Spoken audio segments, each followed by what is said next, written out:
We're officially on the Empire Builders. We got 46 hours on this train ahead of us, 2,200 miles. I'm going to show you around the bedroom. I'm going to show you around the dining car, the observation car, and what exactly do you do on a train for 46 hours? That's coming up. Welcome to Chicago, Illinois.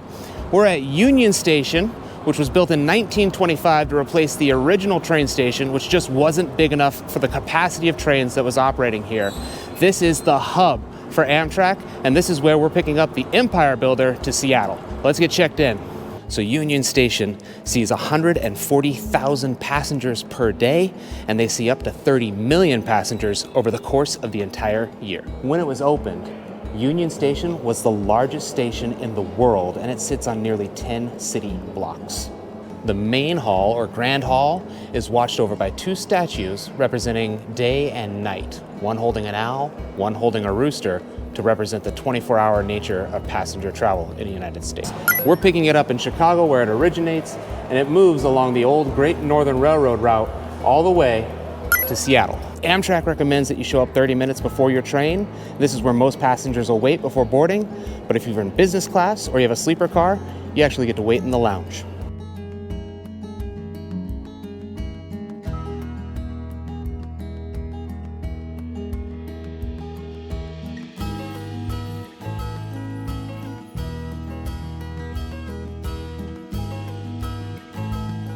We are checked into the lounge, the Metropolitan Lounge, grabbed a few drinks, some snacks. Just a note, there is a whole upstairs area too, like the downstairs is pretty packed, but a lot of people don't realize that your lounge access also includes the area up here.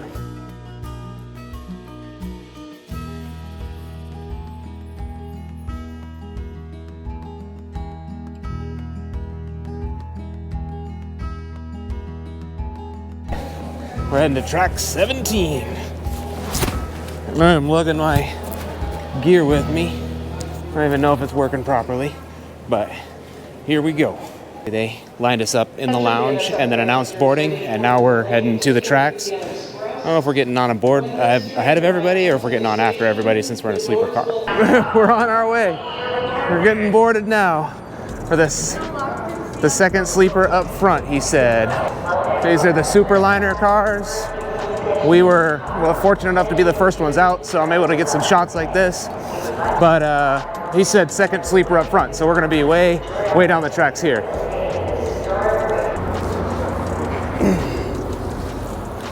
Take a left, up the stairs, and take a left.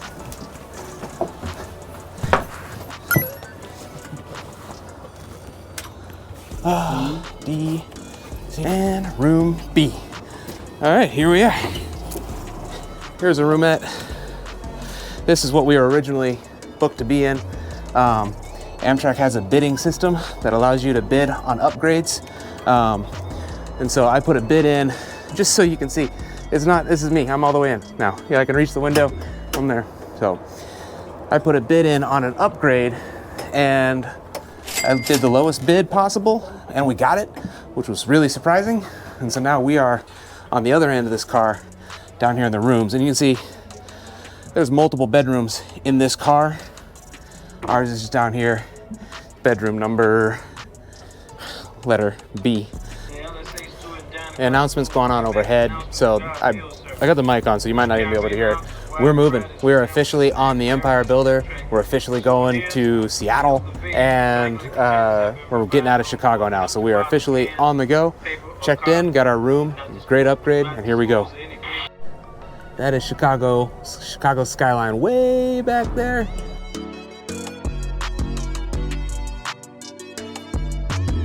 All right, we've been on the Empire Builder now for, how long have we been on here? We boarded at what time? 3 o'clock? It is almost 7. So we've been on for 4 hours, and we are almost, we chose the last dinner hour, and my goal for that was because it might be fewer people, so I can film dinner and give you guys an idea of what dinner's like on board the Empire Builder heading to Seattle. So it's gonna be our first meal service. There are a lot of other creators on the train, and I've met a few of them, so maybe we get a chance to sit down with some of them and include them in the process. But for now, the plan is to order a dinner. No, I'm sorry, not a dinner. The plan is to order the steak, because aside from the things that I've read online coming out here, the other passengers who have already had dinner have said the steak is amazing. And so Amtrak seems to be known for its steak. We're gonna give it a shot and see exactly how it rates. And so I'm gonna take you through dinner and show you what it's like.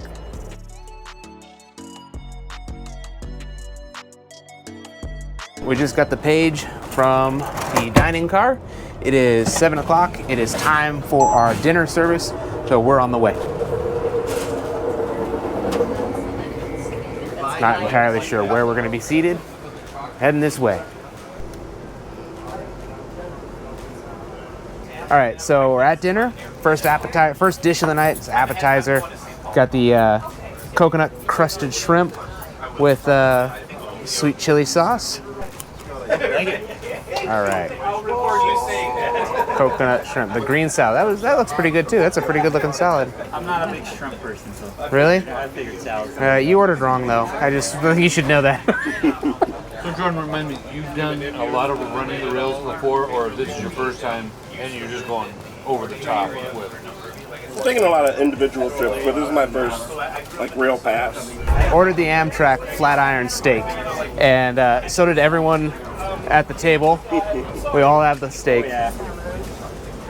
Because the word on the train is, and on the internet, is that the steak on the Amtrak is actually the best dinner meal to order. So if you didn't order it, I feel bad for you. But I'm gonna cut into this thing. We're gonna see how it is, and maybe we'll even get everyone else's first impressions at the table. Yeah, there you go. It is. They cooked it really well. It's medium rare. It looks like it's cooked perfectly. All right, let's see what this is.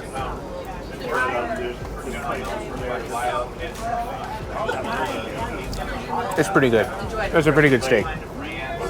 Final dish of the night. The steak was actually really dang good.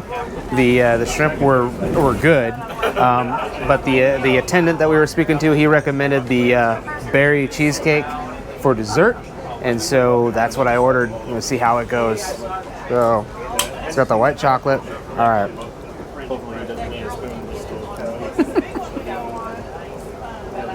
It's good. It's sweet. It's cake. Makes sense.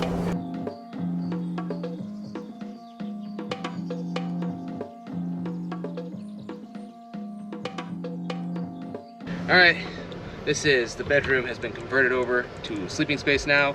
I've got the top bunk. Obviously you can see there's not much space here, but I do have plenty of space lengthwise. I'm only 5'7", so I fit up here pretty easily.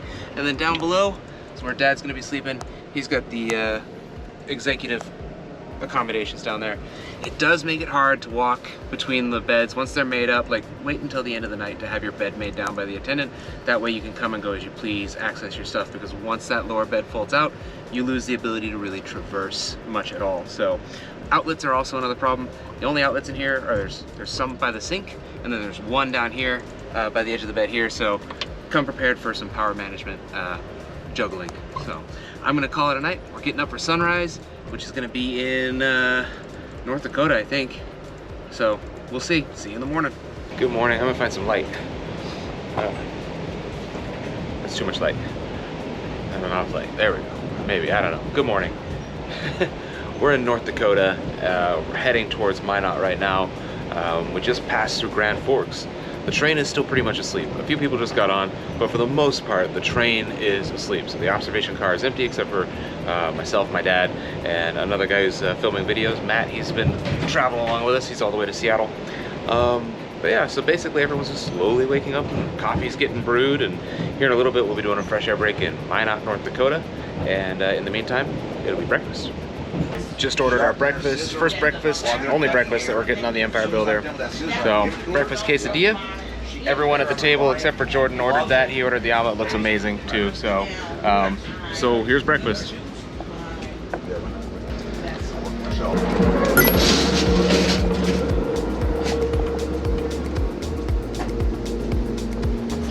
Let's take a look at the bathroom here. So I am in the bedroom. This is our larger room. We won this in a upgrade bid with Amtrak, and it does come with a bathroom. It's right here. Just open this up and you have your own bathroom here, which is actually really convenient, but it is really small. And I'm gonna try and demonstrate that. Like, I don't have much room to turn around in here at all. And here's the kicker. It's also a shower. There's no chance that I'm doing this in here, because I'm like, this is a space, a small space, so. All right, we're on our fresh air break in Minot, North Dakota.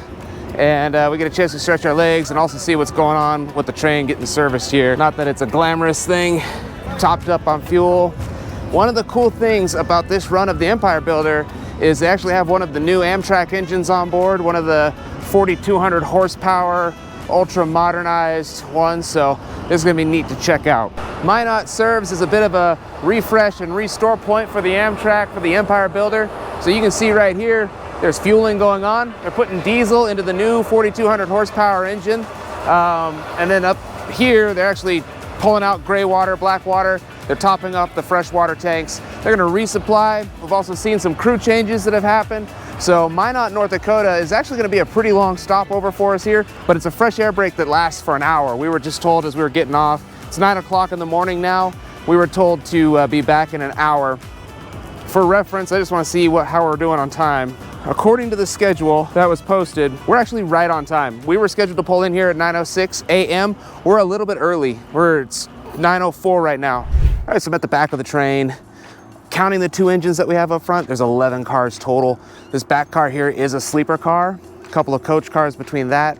Then there's a lounge car, dining car, and then more sleepers up front, baggage car, and 2 engines, including the new ALC 42, which is coupled up as the second locomotive in the line. But we're able to move at about an average of 80 miles per hour the entire way. This car here is without a doubt where most of us have been spending our time on this trip. This is the observation car. You can see that's got these curved domes, these overtop windows, these big picture windows. Makes for a really enjoyable ride, especially in the areas where we've got these great views. And as we push out of North Dakota and through Montana, as we start getting into Glacier and North Idaho, Washington area, these views are just gonna become spectacular. All right, so you got a couple of Downie Live fans here. We're all on the train riding to Seattle, the Empire Builder. That's the only reason we're on there. We're seeing the countryside riding the Empire Builder. And the coffee shop that was in Downie Live's video of the Empire Builder, not open. So we're all standing around in the parking lot, wildly disappointed. However, we have a longer break than they had, so I am gonna fly the drone a little bit. We're gonna get some shots of the Empire Builder. So it turns out that the train station falls right underneath Minot International's authorization zone, and I don't have authorization, so I can't take off. Next best thing is to recruit a really tall friend. Hey, Sven. Sven, yeah, if you could take the drone, please, and just hold it really high. I'll set it to record, and make the drone noises while you're at it. This is the best alternative that we can put together because it's not allowed to take off here. So, thank you, Sven. Everyone's busy trying to get this really cool train shot, right? Because there's a train about to pass, and I'm gonna shoot them shooting that. Is the shot worth it? Where's it behind Is it? There's no tracks behind us. Are there? Oh yeah, it's over here. You weren't even aiming the right way. It's we're not pros.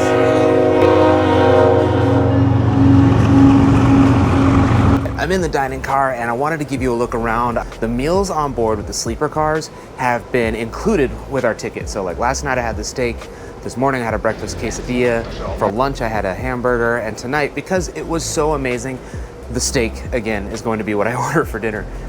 This is the one dining car that's on our train, and I want to show you real quickly what it's like. They run 3 meal services on this car, and they typically, from what I've seen, is they seat 5:30 on this side, and then back here they'll seat the 6 o'clock, and then they'll seat the 7 o'clock as the dining services move out. And then they fill in as wherever they can. They've done a pretty good job of filtering it through. The dining car also serves as a bit of a buffer between the coach cars and observation car, which are at the way back of the train, and the sleeper car, where our cabin is located at.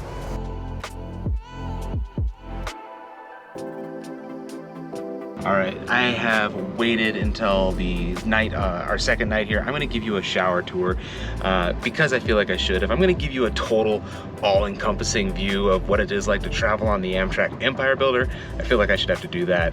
And this is gonna be my first ever shower bathroom tour ever done on a travel channel.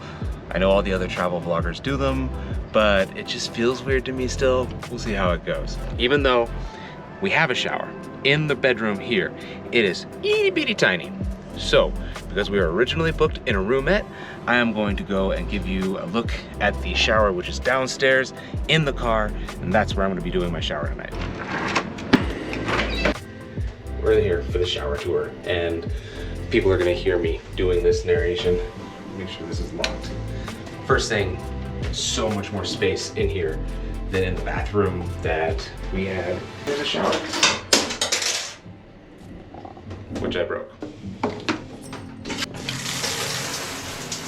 It's actually really good water pressure.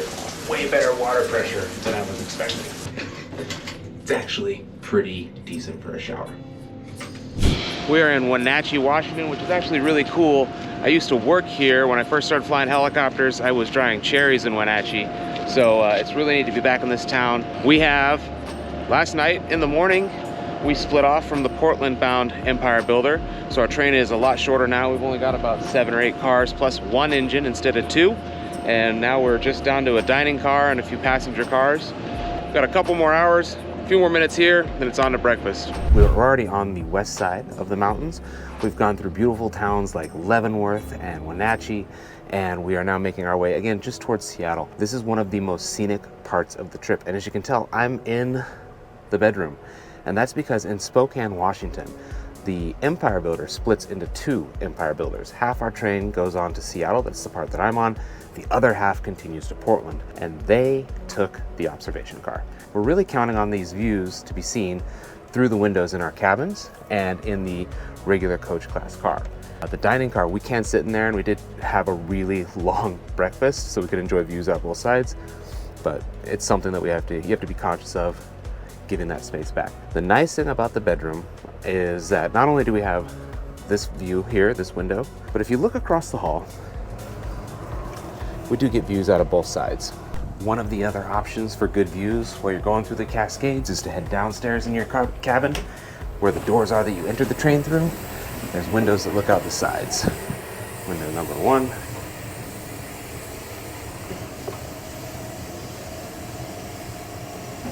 Now, we're not allowed to open those, but the crew can, the Amtrak staff can. So they're not open right now. Welcome to Seattle. That was 7 states, 2,200 miles, 4 different time zones, and we are now at King Street Station. We've got a little bit of time to kill because we're actually catching this train back to Spokane.